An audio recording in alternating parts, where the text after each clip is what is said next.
Hey everybody, Qroo here. Welcome to the channel. Today's video is for those folks who are translating like this. Seeing is believing. Viendo es creyendo. Learning Spanish is fun. Aprendiendo español es divertido. Running is good for your health.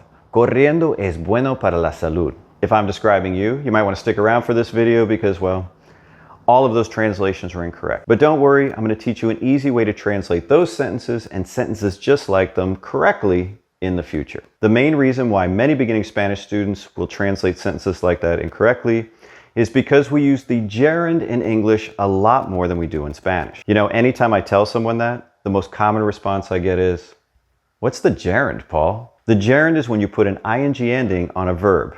Seeing, learning, running. If you didn't know what gerund meant before watching this video, don't feel bad. I don't think I ever heard the word before I started learning Spanish. That's when I actually had to start learning more English grammatical terms in order to understand the Spanish better, and that's when this new gerund thing showed up. Anyway, Spanish also has the gerund. It's formed by adding ando to AR verbs, hablando, speaking, volando, flying, estudiando, studying, and with ER and IR verbs, we're typically adding yendo, escribiendo, writing, corriendo, running, and comiendo, eating. There are some root spelling changes here and there that you'll have to learn to get it down pat, but well, that's the gist of it. Now you know what the gerund is. Now let's get into how to translate sentences like this. All right. So one of the ways that we use the gerund in English is to create nouns. I like running. Skiing is fun. Learning a language is necessary. See the nouns in there? Running, skiing, and learning are nouns now. Well, Spanish does not do that. That's what you need to remember, okay? Spanish doesn't do that. They don't use the gerund to create nouns. Just get that in your head. So what do we do in Spanish instead? Well, there are two solutions. The first one is to use the infinitive of the verb, that's the unconjugated verb, or use the noun if there is one. Number one, use the infinitive. This is the one I recommend because it is super easy. Seeing is believing. Ver es creer.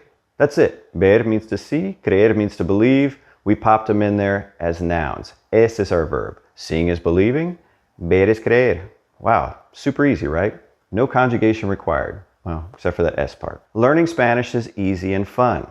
Aprender español es fácil y divertido. One thing I want to point out here is that when you are using the infinitive, adjectives have to agree in number and gender with whatever they're modifying. So when you're using them that way as a noun, they're going to be masculine singular. That's why it was divertido for fun, right? So it agrees with aprender. No matter what verb infinitive we're plugging in, it's going to be masculine singular, okay? So I can just plug anything in here. I could say, esquiar es fácil y divertido. Skiing is easy and fun. Any verb you want to pop in there. Since we are really creating nouns from our verb, you will occasionally see the definite article el used. But the good news is you don't have to use the definite article. You can just leave it off. So that's simple, right? Just get in the habit of leaving it off. Keep Spanish simple so you'll remember it and use it correctly. Let's look at a few more examples. Bailar es mi pasión. Dancing is my passion. Correr es bueno para la salud. Running is good for your health. Hablar varios idiomas es una habilidad valiosa. Speaking multiple language is a valuable skill. Dormir bien es importante para descansar adecuadamente.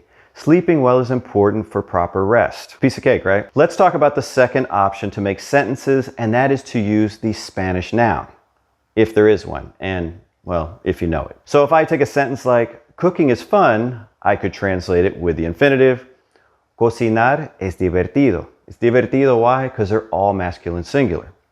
But if I'm going to use the noun, and there is one, it's la cocina.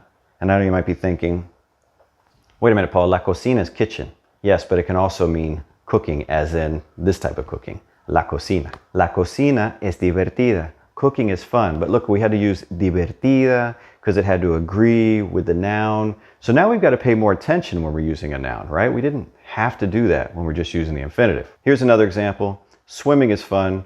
I could use the infinitive. Nadar es divertido. Or the noun. La natación es divertida. There's a, see, that's feminine. Now I still had to think about divertida. So would you agree that the first option with the infinitive is easier? I mean, it's always masculine. You never have to worry about trying to learn the noun. I mean, most students would learn nadar, to swim, long before they would learn natación. So, just saying.